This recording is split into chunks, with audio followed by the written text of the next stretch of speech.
Washington. Following pressure to disclose the number of minorities on their staffs, the campaigns for former Vice President Joe Biden and President Donald Trump released diversity statistics Saturday that show less than half their senior teams are made up of people of color.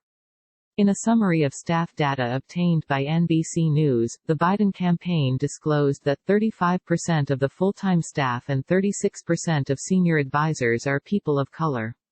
The campaign did not break down statistics based on race and ethnicity. After the Biden campaign revealed its numbers, the Trump campaign followed, announcing that 25% of its senior staff are people of color but declining to provide information for all full-time staff. Both campaigns touted that a majority of their staffs are comprised of women.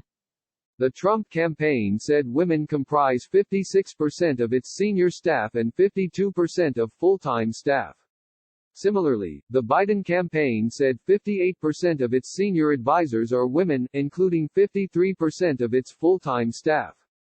Nationwide protests after the death of George Floyd have shined a spotlight on unequal opportunities in the U.S., pressuring companies, organizations and political campaigns to release internal diversity data that would help them confront inequalities within their own ranks.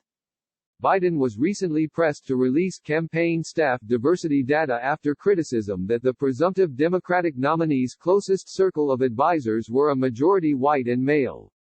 He was asked Saturday why his campaign did not disclose the staff numbers during an Asian and Pacific Islander American vote presidential live stream. Biden immediately instructed his staff to release them. He also reiterated his commitment to ensuring that his cabinet would look like America if elected, from the vice president to straight down through cabinet members, to major players within the White House, and the court is going to be a reflection of who we are as a nation. The Trump campaign has twice faced criticism this year about its diversity, most recently after Vice President Mike Pence posted a picture of himself with staff at campaign headquarters in Virginia for not following health code orders, including wearing a mask. However, some were quick to point out that many in the room were white. Jennifer Lawless, a politics professor at the University of Virginia, noted the difference between the Trump and Biden campaigns' ethnic diversity in their senior staff. It might not seem like a huge deal, but the disparity between a quarter and more than a third of people of color, especially in this environment, matters a lot, she said. Inclus, a diversity group that aims to increase diversity numbers in politics, announced it would be working to increase the Biden campaign's minority staff numbers. The campaign itself pointed out that it continues to hire and will prioritize filling key roles with people of color.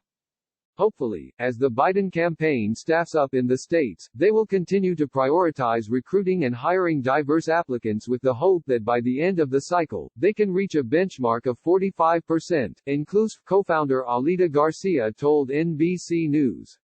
She said that while the Trump campaign may call its numbers diverse, the president's policies do not share the values of increasing diversity. A president who is the candidate of separating families and dehumanizing protesters who are advocating to defend black life, then it doesn't matter who makes up his team, she said. His values of a diverse and inclusive America are very clear. During the Appia Vote livestream, Biden slammed Trump's recent racist references to the coronavirus as Kung flu and China flu, and said Trump only knows how to speak to people's fears, not to their better angels. Asian Americans are being targeted with violence and subject to xenophobic rhetoric from the mouth of the president himself, Biden said. This is the president who, instead of bringing our country together, does everything he can to fan the flames of hate and division in this country. Trump campaign surrogate Guam Governor Eddie Baza-Calvo dodged criticism about Trump's use of the racist phrases, instead pointing to incidents of looting that occurred around the same time as Black Lives Matter protests across the country and suggested that Biden was culpable.